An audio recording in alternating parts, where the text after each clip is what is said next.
back to Shoni's World. Today we are making Kolkatta Biryani. Kolkatta Biryani originated and is linked to the Mughals.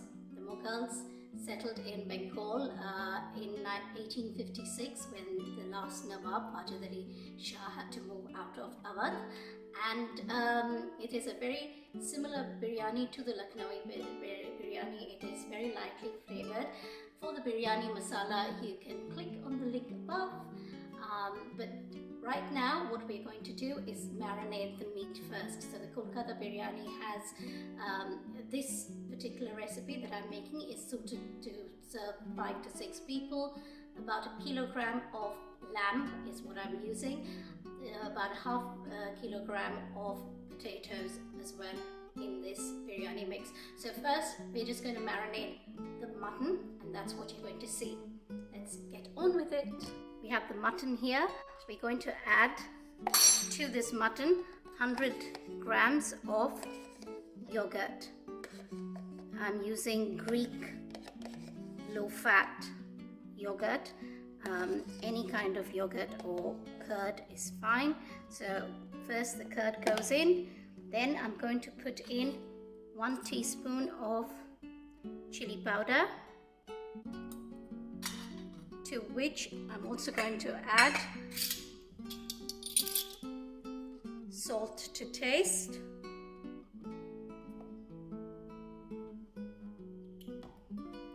and then we're going to add about 1/2 a teaspoon of the Biryani Masala. So that's the other final ingredient going in is like a couple of tablespoons of fried onions. Give that a quick mix, and that's it. We're going to put this in the fridge and leave it to marinate. You can leave it overnight. I'm going to leave it for 3 to 4 hours. Okay, I almost forgot, I need to put in about a tablespoon of garlic ginger paste as well. Yeah, remember to put that in before you put it away to marinate. That was the final ingredient. There you go, it's all done now. We can now put it away to marinate for the next 3 to 4 hours.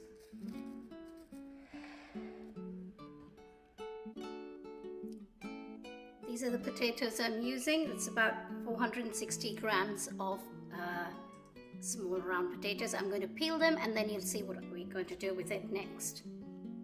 To the potatoes, you're going to put in a drop of yellow food color, just a little drop. You have to be very careful with this.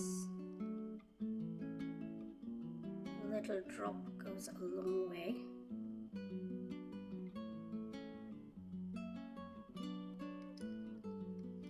Give it its distinct color.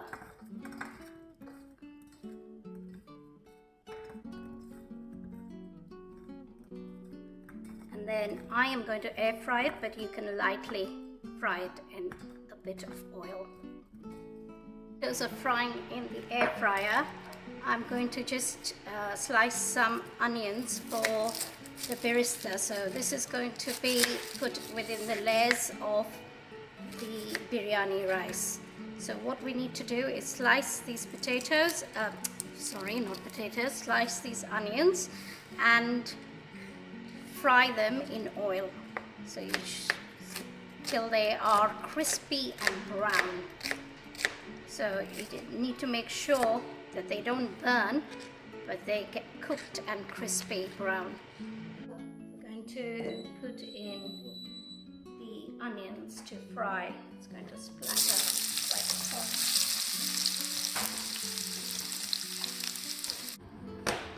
The potatoes are nicely done in the air fryer, so they are set.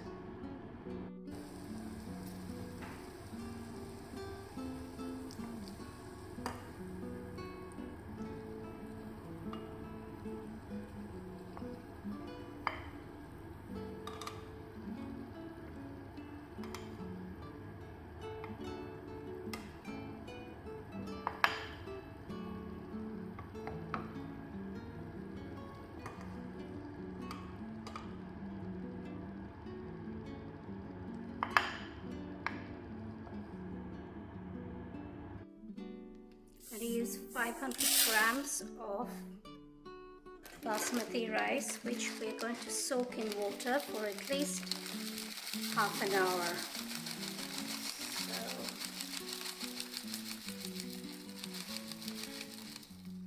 So it's about 500 grams.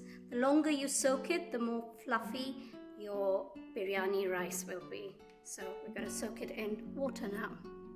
Now that you've got your marinated meat and your potatoes that I've air fried, you've fried possibly, we're going to put it in the pressure cooker, cover it in water and boil it, or rather cook it, for half an hour on a medium heat. So that's the next step.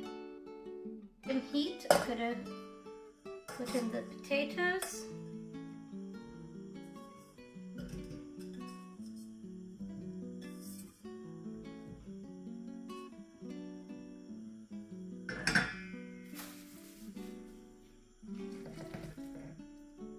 Meat.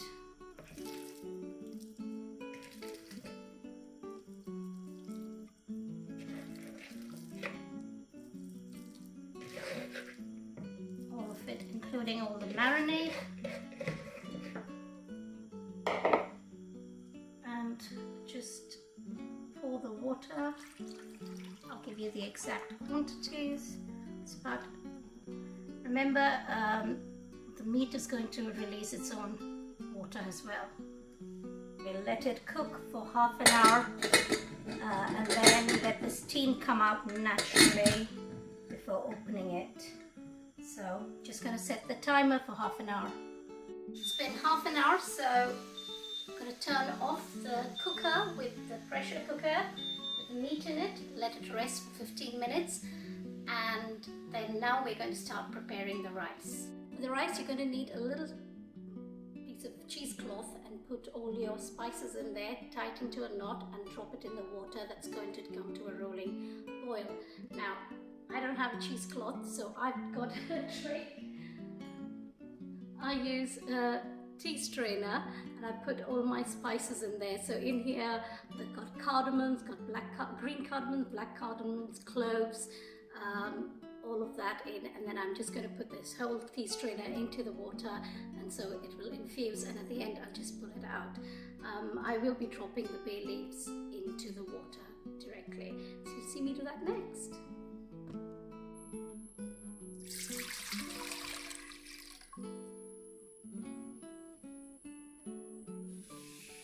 For rolling boil, we're just going to reduce flame and drop in the rice, which I have to just drain.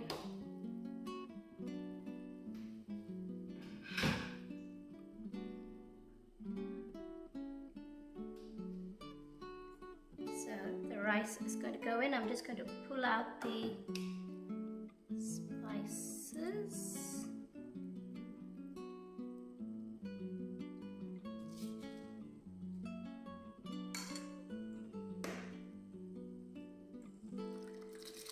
The rice and let this cook till it's 70 to 80% done, and then we'll start combining it with the meat.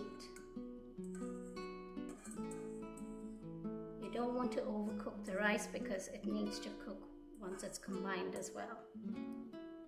So we're going to close the lid and let it cook again.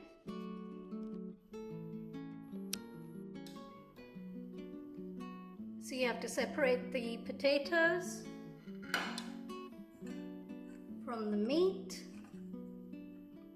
and you have to keep some of the liquid sauce, which is called yakni, to one side, because you're going to use this for the biryani when you combine it.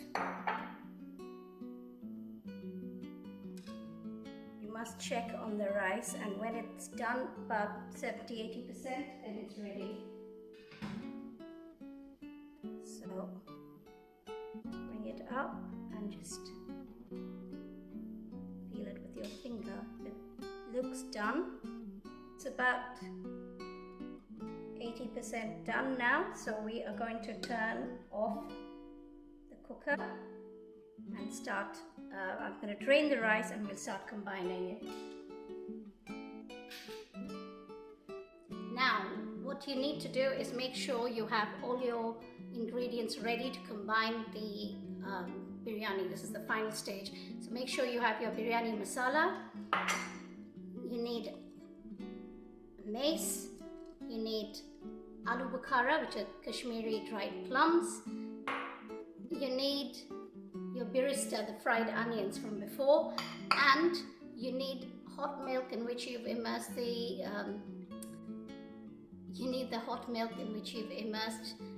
saffron petals. Sorry, forgot that for a minute. Saffron petals and a bit of yellow food coloring, and then we'll start combining all of it right now, and you'll see what I do. I'm just going to warm up the milk and do this saffron now. Start with a layer of bay leaves at the bottom. Just actually going to have it switched off at this point to really low. I need a few more.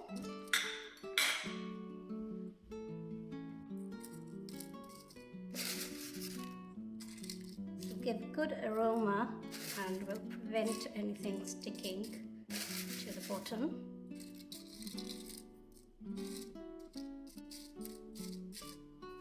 Next, we're going to put in a layer of potatoes.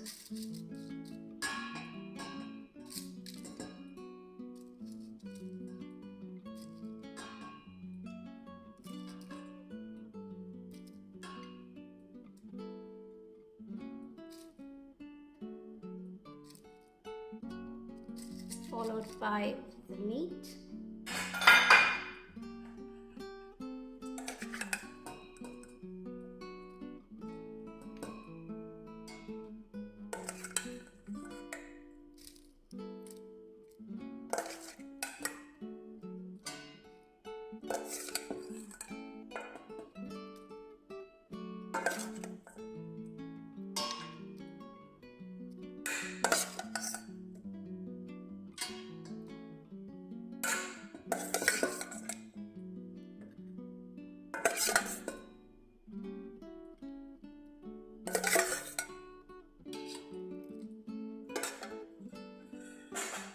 Followed by a layer of rice.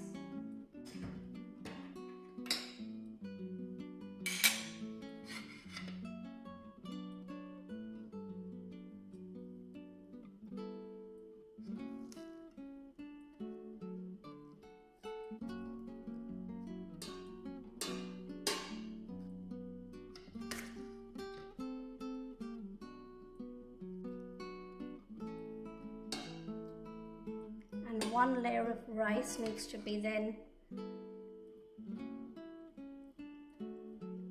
have the birista going in.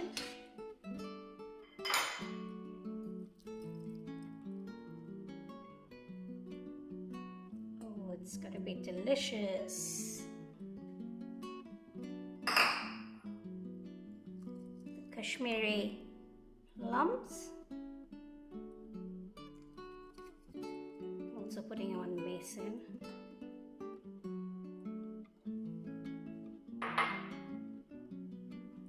Biryani masala.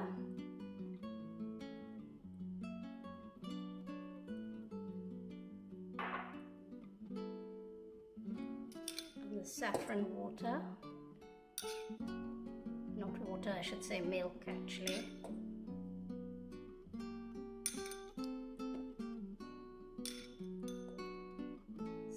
Beautiful. I put the Kewra water and the rose water in the milk, so I'm not putting it separately onto the rice again. I'm going to carry on with the rest of the rice.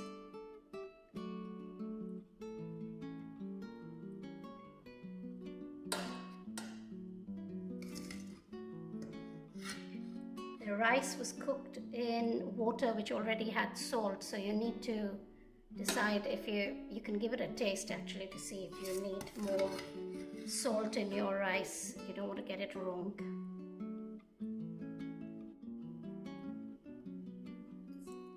Gonna put in some more Birista and then drop in a bit more.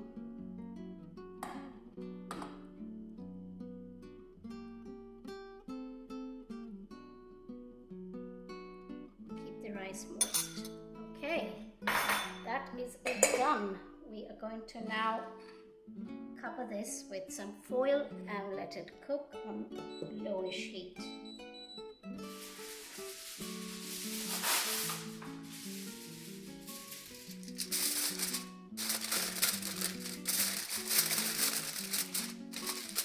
You need a tight lid for this.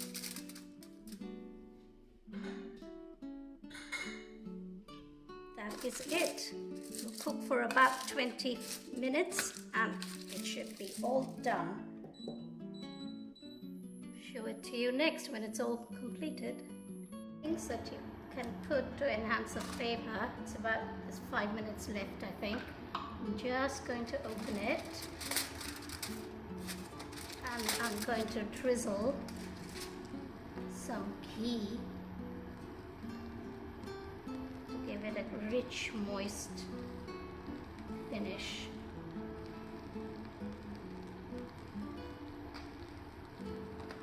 Reduce it completely and we'll take it out and serve it up in 4 minutes now.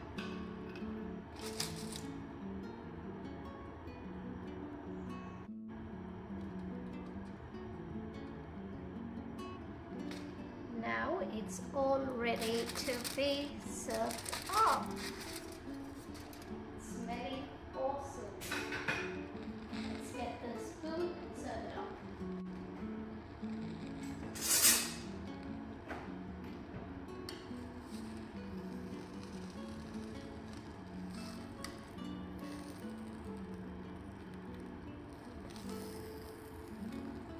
Okay, I'm going to serve it up and then I'll show it to you.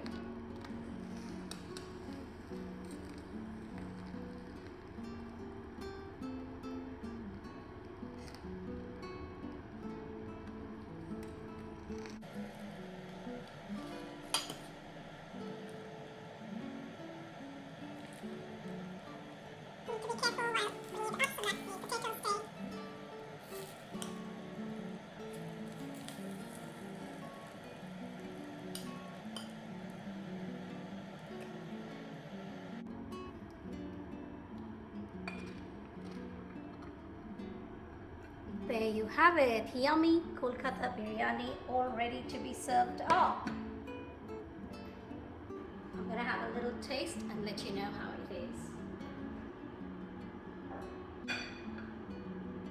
If you don't taste your own food, you can't say that it's good.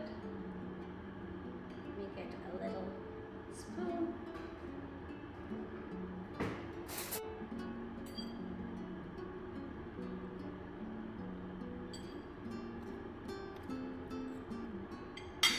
Delicious. You have to try this recipe and let me know how it comes up for you. Thank you for watching. Like and subscribe and share this recipe ahead. Till next time, bye.